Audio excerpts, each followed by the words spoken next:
En esta clase vamos a comenzar el tratamiento de la cuestión de la capacidad. La capacidad es una cierta aptitud, ¿tá? ¿Una aptitud para qué? Para entablar relaciones jurídicas.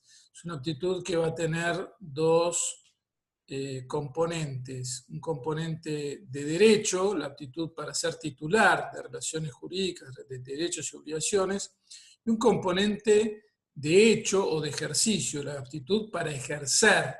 Nosotros vamos a distinguir estas dos aptitudes, si bien las dos se regulan bajo un concepto común en el código que es el de capacidad jurídica. Capacidad jurídica es un concepto común que va a englobar la capacidad de derecho y la capacidad de ejercicio, antes también llamada de hecho, capacidad de hecho. Bien, vamos a proyectar, a ayudarnos con unas diapositivas sobre la capacidad en el nuevo código.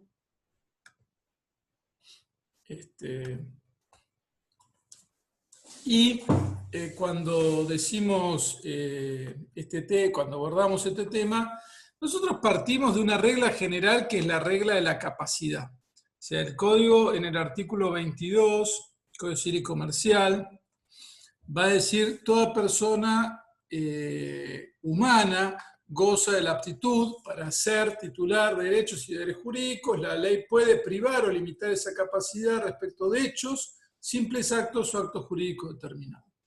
Lógicamente, si somos seres humanos y si somos personas, dijimos que la personalidad, la persona, es un ser en relación, es un ser que entabla relaciones jurídicas. Entonces, por lo tanto, si nosotros consideráramos que el ser humano no tiene aptitud para entablarlo, seríamos seres condenados a morirnos, porque no podríamos ni comprar lo que vamos a comer, no podríamos relacionarnos con nadie, no podríamos entablar ningún tipo de relación que nos permita a su vez desarrollarnos. Es decir, el despliegue de nuestra personalidad, de nuestro ser, para lograr nuestros fines, ese despliegue necesita que yo vaya entablando relaciones jurídicas. Y entonces eso requiere una aptitud para ser titular de los derechos y los deberes jurídicos. Comenzando por los derechos humanos, que no son concedidos por el ordenamiento jurídico, sino que son reconocidos porque le vienen al ser humano por el solo hecho de ser tal: el derecho a la vida, a la salud, el derecho a la libertad para entablar relaciones jurídicas, libertad de contrato, libertad de asociación, libertades básicas. Estamos hablando siempre, ahora estamos mirando el aspecto civil del asunto. Entonces esto lo vamos a llamar capacidad de derecho. Algunos dicen, bueno, en realidad la capacidad de derecho se identificaría con la misma ser personas, o sea, somos personas y tenemos capacidad de derecho. No cabría un ser humano que no tenga capacidad de derecho, que tenga una incapacidad absoluta de derecho. Sería como un muerto civil, sería una persona, un ser humano que no tendría posibilidad de desarrollarse. Entonces, la capacidad de derecho se le reconoce a toda persona humana. Lógicamente puede haber algunas incapacidades, algunas limitaciones o privaciones. Algunos autores llaman a esto supuestos de inhabilitaciones o supuestos, no los llaman incapacidades de derecho, porque dice la incapacidad de derecho sería como privar a la persona de cosas que son sus bienes, ¿está? Bueno, pero la tradición clásica lo llama las incapacidades de derecho relativas, incapacidades de derecho para ciertas circunstancias, donde se lo priva o se limita esa capacidad. Lógicamente, en algunos casos, la ley, o sea, el ordenamiento que está dispuesto por la autoridad, en este caso por el Congreso, en orden al bien común, puede decir que algunas personas no puedan hacer algunos actos o actos determinados. Acá no estamos hablando de ejercerlo, sino de ser titular. Grábense bien la diferencia entre la titularidad y el ejercicio. Vamos ahora a ver después algunos ejemplos de esas incapacidades. Por otro lado está la capacidad de ejercicio, que es la aptitud para desplegar, para gozar de esas, por sí mismo, acá está la clave, por sí mismo, sus derechos, y que tiene que tener limitaciones que, a diferencia de las de la capacidad de derecho, la capacidad de ejercicio están limitadas en orden a proteger a la propia persona. Por ejemplo, a una persona menor de edad la consideramos incapaz de hecho o de ejercicio, pero no porque no pueda tener derechos o que no los tenga, sino que porque para su ejercicio, en razón de su inmadurez, le vamos a proveer de representantes y de una serie de salvaguardias que permitan tutelar a esa persona por su vulnerabilidad. Supongamos que un chico de 3 años fallecen sus padres, hereda, único heredero, hereda bienes, hereda un inmueble, hereda dinero, o sea, una cuenta bancaria, lo que fuere. Hay que tomar una serie de decisiones sobre esos bienes, pero no lo va a tomar un chico de 3 años, se nombra un tutor o una representante que se va a ocupar de ejercer lo que esa persona menor de edad no puede hacer por sí. Pero los bienes están a nombre de la persona menor de edad. Supongamos que se llame, qué sé yo, Juana Fernández. Bueno, los nombres están a nombre de ella. Ahora bien, ella no puede ejercerlo, tiene 3 años. Entonces, ¿qué hace? Aparece el tutor que interviene en su nombre. Capacidad de ejercicio. Entonces, distingamos la capacidad de derecho de la capacidad de ejercicio. Bueno, ¿quiénes son los incapaces de ejercicio? Las personas por nacer, las que no cuentan con edad y grado de madurez suficiente, y las declaradas incapaz por sentencia judicial con la extensión dispuesta en esa decisión. Estas personas las llamamos incapaces de ejercicio. En cambio, en las incapacidades de derecho, en los que veíamos antes en el 22, aquellos que pueden ser declarados, que pueden la ley privarlo de ciertos actos, no existe esa incapacidad genérica para un grupo de personas, son para actos puntuales. Un ejemplo de incapacidad de derecho lo tenemos en el artículo 1002, que voy a leer con ustedes, que se refiere a las inhabilidades para contratar. Dice el artículo 1002 que no pueden contratar en interés propio los funcionarios públicos respecto de bienes cuya administración o enajenación están o han sido estando encargados, es decir, funcionarios públicos respecto de los bienes que les han sido encargados. Esto es por una razón de interés público, porque no queremos que el funcionario que administra un bien sea el mismo que aparece comprándolo. Nos parecería algo contrario a la ética pública. Entonces el código dice, bueno, el funcionario no puede contratar respecto a los bienes esos. Los jueces, funcionarios, auxiliares de la justicia, árbitros, mediadores y también sus auxiliares respecto de bienes relacionados con los procesos de los que intervienen o intervenido. Un juez que tiene a remate una casa no puede aparecer comprando la casa que está a remate en su propio juzgado porque veríamos un conflicto de intereses. Lo mismo, un árbitro, que es una persona que interviene en un conflicto entre particulares, no puede aparecer comprando los bienes que están bajo su arbitraje. Y así podríamos poner. Los abogados y procuradores, dice también el 1002, respecto de bienes litigiosos en procesos de los que intervienen no han intervenido nuevamente. Y los cónyuges, bajo el régimen de comunidad, no pueden contratar entre sí. Es decir, las personas que se han casado, que han construido matrimonio y han establecido un régimen de comunidad, que es uno de los tipos de regímenes patrimoniales del matrimonio, no pueden hacer contratos entre sí. Y finalmente, los albaceas que no son herederos no pueden cerrar contrato de compra-venta, solo bienes de las testamentarias que tienen a su cargo. Estos son casos de incapacidades de derecho. ¿Tá? Entonces, primer punto, distinción, la capacidad de derecho de la capacidad de ejercicio. La capacidad de derecho nunca puede ser una incapacidad absoluta, siempre es relativa. Las incapacidades de derecho están puestas para proteger el interés general, como vemos en estos casos. Un ejemplo es el 1002. No pueden ser suplidas por medio de un representante. Y estas incapacidades se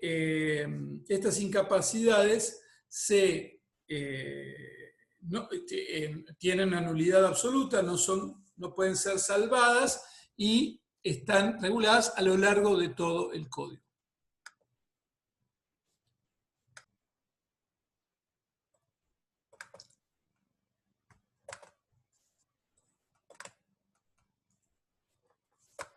Dijimos que la incapacidad de ejercicio está regulada también en el código y el código va a presentar entonces distintos supuestos de quienes ya son incapaces de ejercicio. En primer lugar tenemos la persona por nacer, que es aquella que conforme al artículo 19 está concebida hasta el momento del nacimiento. Son personas cuentan con la representación de sus padres, artículo 101, pueden recibir bienes y si reciben bienes de tipo patrimonial, están sujetos al nacimiento con vida, artículo 21. Una vez que nace se llama persona menor de edad. El código no la termina de llamar así en esta parte, pero sí a partir del artículo 25. Acá dice persona que no cuenta con la edad y grado de madurez suficiente con el alcance dispuesto en la sección segunda de este capítulo. Estamos en el capítulo 2 de la capacidad. La sección segunda es personas menores de edad. Entonces, las personas menores de edad por regla son incapaces, pero van teniendo una capacidad progresiva a medida que va creciendo su edad y su grado de madurez. ¿Por qué? Porque lógicamente, desde que nace hasta que llega a los 18 años, que es la edad en que se alcanza la mayoría de edad, la persona va evolucionando. No es lo mismo que tenga 17, que tenga 5, que tenga 10 o que tenga 14. En cada momento de esa etapa evolutiva va, por así decirlo, creciendo la madurez y decreciendo la representación que le corresponde en primer lugar a sus padres, porque la responsabilidad parental recae sobre aquellos que que estuvieron en el origen de esa nueva vida, de ese nuevo ser, son los primeros. El Estado reconoce a los padres una autoridad para educar, porque considera que son los mejores en condiciones de educar a sus hijos, de criarlos. Por supuesto puede pasar algo que los prive de la responsabilidad parental, la violencia, el abandono, qué sé yo, los casos muy graves, pero la regla es que son los padres quienes van representando, porque van a cuidarlo bien al hijo que han traído a la vida, pero va decreciendo su autoridad hasta que se hace plenamente capaz. Justamente eso se estudia con el régimen de capacidad de los menores de edad. Y finalmente hay personas que son declaradas incapaces por sentencia judicial en supuestos en los que en el artículo 32, último párrafo, va a decir que son casos excepcionales, donde la persona está absolutamente imposibilitada de interaccionar con su entorno, no puede expresar su voluntad de ninguna manera y por ningún medio, y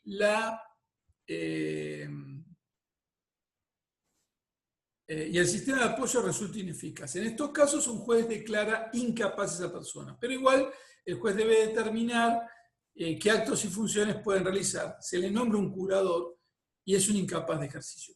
Pero son casos muy, muy extremos de personas ya mayores con una discapacidad severa donde no puede interaccionar de ninguna manera. En cambio, la regla para estas personas incapaces es que ejercen sus derechos por medio de los representantes. Es decir, el incapaz de ejercicio puede, no es que queda privado del derecho, porque si yo fuera incapaz de ejercicio y no pudiera de ninguna manera ejercerlo, sería como que me priven del derecho. No, la ley me provee un mecanismo que es la representación. La representación es una forma que permite, es una institución legal que permite que alguien actúe en nombre de otro, ejerciendo las prerrogativas jurídicas de esa persona, y de esa manera pueda interaccionar, entablar relaciones jurídicas, ejercer los derechos. Esto está regulado en el artículo 100 y después en el artículo 358 sobre los representantes. La representación tiene su regulación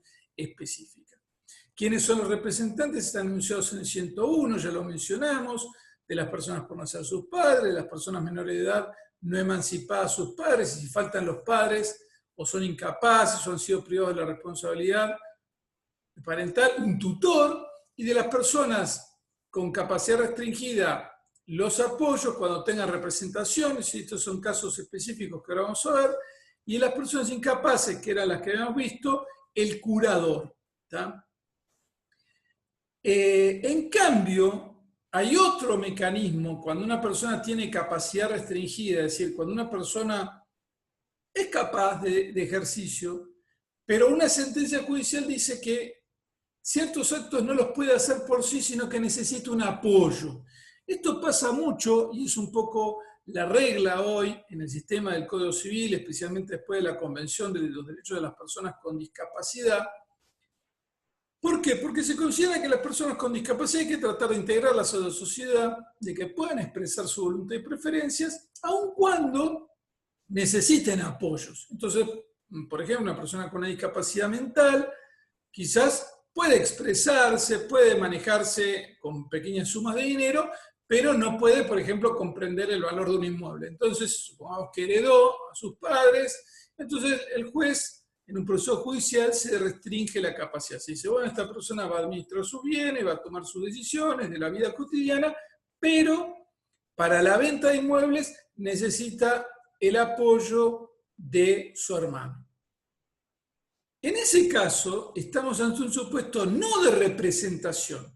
El hermano no ocupa su lugar y ejerce los derechos en su nombre, sino de asistencia. ¿Por qué? Porque concurren ambas voluntades, la de la persona con capacidad restringida y la del apoyo, con las funciones que determina el juez. Supongamos que el juez dice, para vender el inmueble se requiere el consentimiento de la persona con discapacidad más el de su apoyo. Entonces, si el apoyo no da su consentimiento, por ejemplo, porque está haciendo un mal negocio, está vendiendo muy bajo, en un momento, por ejemplo, de caída de los precios y qué sé yo, no se puede vender. ¿Por qué? Porque para eso está el apoyo, para brindarle seguridad, para permitir aconsejarlo, para que no se abusen de él. Porque si algún inescrupuloso se da cuenta que esta persona con discapacidad no comprende bien el valor del dinero, entonces van y le tratan de sacar muy barato su inmueble. Entonces, para eso le nombramos judicialmente un apoyo. Mientras que en las personas menores de edad, la restricción a la capacidad viene de la ley. La ley dice, todo menor de 18 años es incapaz y va teniendo capacidad progresiva. Una vez que la persona cumple 18, todos somos capaces, pero una sentencia judicial puede determinar qué actos y funciones se limitan. Para limitarle la capacidad de ejercicio a una persona ya adulta, se necesita una sentencia judicial. No lo podemos hacer porque sea simplemente con discapacidad. No lo podemos hacer porque, esta persona sí, yo lo conozco. No entiende mucho lo que hace con la plata, yo me voy a ocupar de él. No, es libre, es capaz. Salvo que un juez, luego de un proceso que se estudia, que está específicamente regulado, que es un proceso específico de determinación de la capacidad, determine con la asistencia de un equipo interdisciplinario que esa persona necesita ayuda, necesita apoyos para ejercer su capacidad. Entonces, la regla es que somos capaces y la excepción es que nos restrinjan por un apoyo judicial. Y la excepción de la excepción, lo excepcional, es que nos declaran incapaces, que son solo supuestos donde la persona está completamente imposibilitada de interaccionar con su entorno, de expresar su voluntad o de alguna manera, y el sistema de apoyos resulta ineficaz. Estos son los supuestos de capacidad restringida. Entonces, tenemos la representación para los incapaces, la asistencia para los casos de incapacidad restringida. Ahí se menciona los inhabilitados, personas inhabilitadas en el 102, que son un supuesto especial que está regulado en el 48, en el artículo 48, que son las personas que son pródigas. Pródigo es aquel que dilapida su patrimonio. Entonces, al dilapidar su patrimonio, pone en riesgo también a su familia. Por eso en estos casos también judicialmente se toman medidas, se pueden tomar medidas si hay una denuncia o si se inicia una causa, donde al pródigo se le restrinja la capacidad y se le nombre apoyos para la administración de los bienes. Estos casos son las capacidades de ejercicio limitadas. Entonces, nosotros partimos de un supuesto de regla, somos capaces de ejercicio. Hay dos figuras, la incapacidad, que puede ser de las personas por nacer, las personas menores de edad, o de los incapaces propiamente dichos, que son los del 32 último párrafo, cuando el juez los declara tales porque están, no sé, en coma o lo que fuere, y hay una absoluta imposibilidad de interaccionar con su entorno. La palabra incapaces tiene ese doble juego, de aplicarse en general a todos los incapaces, pero también al supuesto del artículo 24, inciso tercero, que acá veíamos, que es la persona declarada incapaz por sentencia judicial. Y finalmente también están las capacidades restringidas, perdón, a los incapaces se les nombra un representante. En cambio, a las personas con capacidad restringida, a los inhabilitados, hay un asistente que son los sistemas de apoyo.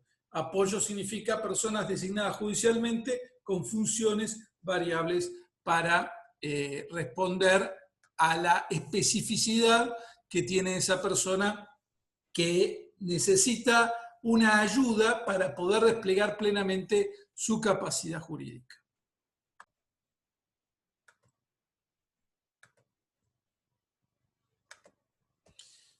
Bien, la última parte de esta clase supone entrar en el tema del Ministerio Público. El Ministerio Público es una institución que tiene su fundamento constitucional, es ubicado como un organismo extrapoder y que en materia civil actúa velando por los intereses de personas menores de edad, incapaces, personas incapaces en general por la capacidad de ejercicio, velando el Ministerio Público por estas personas.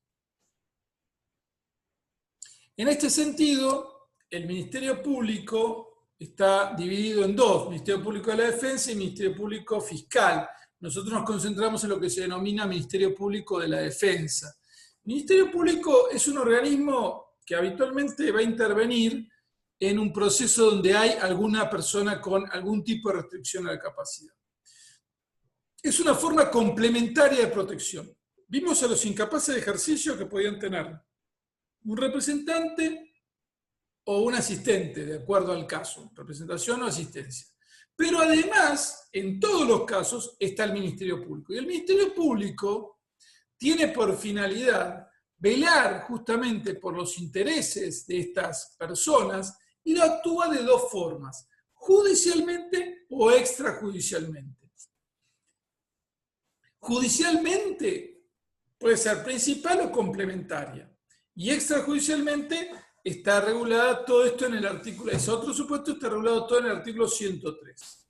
La activación complementaria es aquella que corresponde al Ministerio Público en todos los procesos en los que se encuentren involucrados intereses de personas menores de edad, incapaces o con capacidad restringida, y consiste en darle vista de las intervenciones. Supongamos que fallece uno de los progenitores, entonces la persona menor de edad interviene con el otro progenitor en un juicio de sucesión y hay varios herederos, hay hijos mayores, hay otros familiares, hay una sucesión complicada.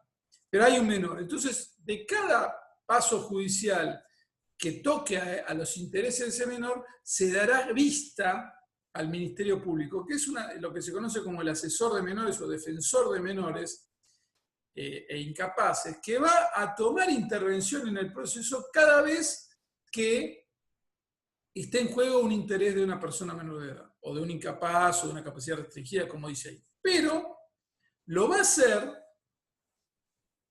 sin sustituir al representante. Esa persona menor de edad tiene su representante. Supongamos que sobrevivió su madre, ¿está? Entonces tiene la madre como representante, pero el Ministerio Público también dictamina velando por los intereses.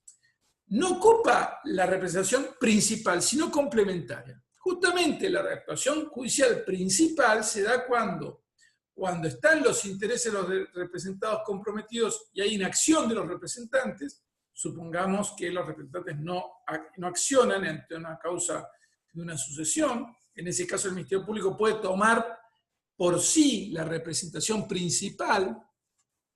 Cuando se trata de exigirle a los propios representantes que cumplan con sus deberes, supongamos que se trata de una persona menor de edad que tiene un solo progenitor que no le pasa alimentos. Entonces, el Ministerio Público toma la representación y le hace, diríamos, un juicio de alimentos al único, al progenitor que está vivo y que no le está pasando los alimentos. O bien cuando carecen de representante legal, un chico que quedó huérfano, una chica que quedó huérfano, se nombra, se le da intervención al Ministerio Público que actúa ante el juez como si fuera el representante. Actuación judicial principal, es cuando ocupa la representación como sustituyendo a los representantes que habíamos visto en el artículo 101. Recuerden que en el 101 vimos quiénes son representantes de los incapaces. En el 103 vemos cuando, por la falla o por algún tipo de conflicto con esos representantes, aparece el Ministerio Público ocupando su lugar. Si no, la actuación en un proceso judicial del Ministerio Público siempre es complementaria. Entonces, por regla es complementaria y es principal cuando hay alguno de estos conflictos.